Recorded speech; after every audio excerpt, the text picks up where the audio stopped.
Hi. My professional development topic is a traumatic brain injury, or TBIs. Some people like to refer to them as. TBIs are injuries that occur when some sort of outside force causes the brain to dysfunction in some way. Usually that's after resulting from a violent blow to the head or to the body that also affects the head and the neck area. So you're talking if anything penetrates the skull, like a bullet or a stick or something like that, a blow to the head, like hitting your head against a wall, car accidents, anything that's going to cause something to come into contact with any part of the skull at a pretty high force. While TBIs are not the most common thing that you'll see, it can sometimes be difficult to recognize them because they present with so many different symptoms and they affect everyone a little bit differently. Some of the main symptoms to look out for: headache, fatigue, nausea, dizziness, sleeping too much or sleeping too little, blurry vision, ringing in ears, or a bad, almost like a metallic taste in your mouth, changes in how you perceive smell, an intense sensitivity to light and sound, memory concentration problems, mood changes and mood swings, and feelings of depression and anxiety. Like I said, most TBIs are caused by falls, especially in children and very old adults. Vehicle-related collisions, like car accidents and things like that. Any sort of violence, like a gunshot, in kids, domestic abuse is one of the leading causes, along with sports injuries, which is something that is being talked about more and more today as kids get more involved in sports through school and things like that. Your groups that suffer from TBI the most often are newborns to 4-year-olds because their brain is still developing so much and they don't have quite as much protection with the skull around the brain. Your 15 to your 24-year-olds, because again, that's a pretty drastic point of growth and the brain is developing at a pretty rapid rate.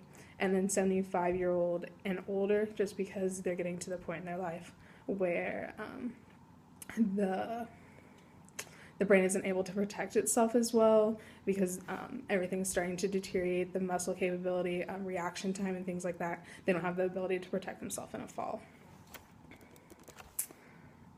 It's important to know about TBIs as a future educator because you'll see kids, especially with concussions nowadays, more people are getting aware of what a concussion looks like in a student, in the classroom and outside. So many more kids are involved in contact sports, and it's important to know the signs in case a student comes to your classroom and maybe they don't know or their parents don't know that they have a concussion, so you know what to look for. Applying in your classroom, the 3 or 4 main areas that you want to try and make accommodations for these students: attention and concentration, memory, organization, and following direction kind of falls into all 3 of those. For attention and concentration, try and reduce the distractions around them in the classroom. If you have a large assignment, try and divide it into smaller sections so they can focus all of their attention on one thing at once. If you go through like a larger lesson, ask the student to summarize to you out loud what they've learned to make sure that they're retaining everything. For memory, maybe devise a worksheet that students can carry with them to all their classes where they can keep track of what their assignments are for that night, any big tests or things that might be coming up. Also showing them how to utilize calendars and planners might be helpful so that by the time they get home they haven't forgotten everything they need to do that night so they don't fall farther behind in their classwork.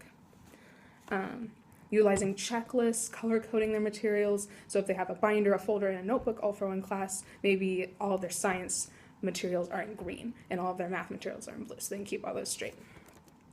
In general, also making sure that you provide directions orally and written so that they can work on maintaining their listening skills, and also so they can follow along with something on a piece of paper, so if they get done with one task, then they can check that off and go to the next one.